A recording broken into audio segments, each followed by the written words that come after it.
তাজপুরের hawker উচ্ছেদ করতে গেলে ফরেস্ট অফিসারকে হুমকি মন্ত্রী অখিল গিরির। তাজপুর সমুদ্র সৈকতের ধারে অবৈধভাবে বনদপ্তর এর জায়গায় দোকান বা ঘর গজিয়ে ওঠে। বাধা দিতে গেলেই মন্ত্রী তথা রামনগরের বিধায়ক অখিল গিরির সাথে তর্কে জড়াল ফরেস্ট অফিসার মনীষা সাউ। বনদপ্তরের অভিযোগ যে বনদপ্তরের জায়গায় আগে থেকেই কয়েকটি দোকান ছিল, তবে সমুদ্রের জলে সেই দোকান তলিয়ে যায়। পুনরায় গতকাল রাতে নতুন করে বনদপ্তরের জায়গায় দোকান করেন ওই ব্যবসায়ীরা।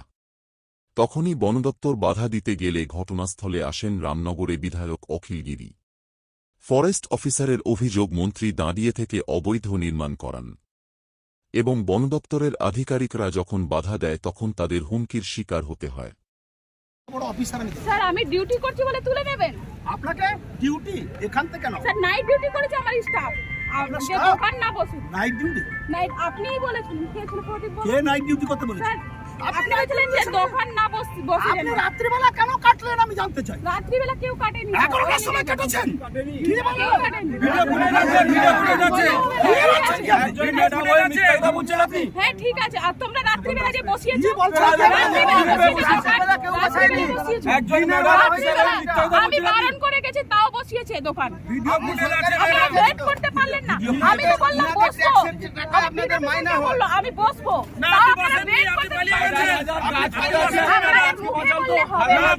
ম্যাডাম শুনুন, ম্যাডাম আপনি সবাইকে নিয়ে চলুন, বেশি দিন থাকতে পারবেন না। আপনার আয়ু 7-8 দিন 10 দিন। আমি আপনাকে বলছি কে বিট অফিসার আমি জানি ফরেস্টের কি কাজ হয়, কত বড় দুর্নীতি আমরা সব জানি। আমার জানি বিট অফিসারের বিরুদ্ধে কি আছে আমি জানি পাবলিকের। আমি কিন্তু ফাঁস করে দেবো সব বিধানসভায়। আপনি আমাকে চিনেন না। আমি ওই সমুদ্রে ওসব কথা বলবেন না আপনি আমাকে। আপনার সাথেও নেই, ওদের সাথেও পার্সোনাল নেই। আপনি এখানে থাকবেন না, ওরা থাকবে সারা বছর।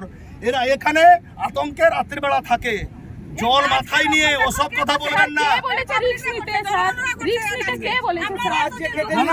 উনি কারো কথা শুনতে চান না।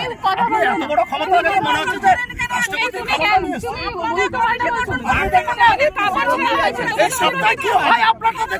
জনগণকে গুন্ডা বললেন না ম্যাডাম? এই জনগণের পয়সায় বেতনটা পাচ্ছেন, এই জনগণের পয়সা। এরা গুন্ডা নয়, গুন্ডা হলে গুন্ডাগিরি অনেক কিছু করতে পারতো। স্পোর্ট আমরা নিলাম, এর ভিতরে যদি আপনি আসেন আপনি ফিরে যেতে পারবেন না। আমি আপনাকে বেশি কথা বলবেন না। আপনি একদম সরকারের সাথে সরকারি কর্মচারী মাথা নিচু করে কথা বলবেন। আপনি আমাদের কর্মচারী মাথা নিচু করে কথা বলুন। কথা বলুন। বেয়াদব রেঞ্জার, বেয়াদব এর মতন কত বড় জানোয়ার, কত বড় জানোয়ার বেয়াদব রেঞ্জার আসেনি কাছে।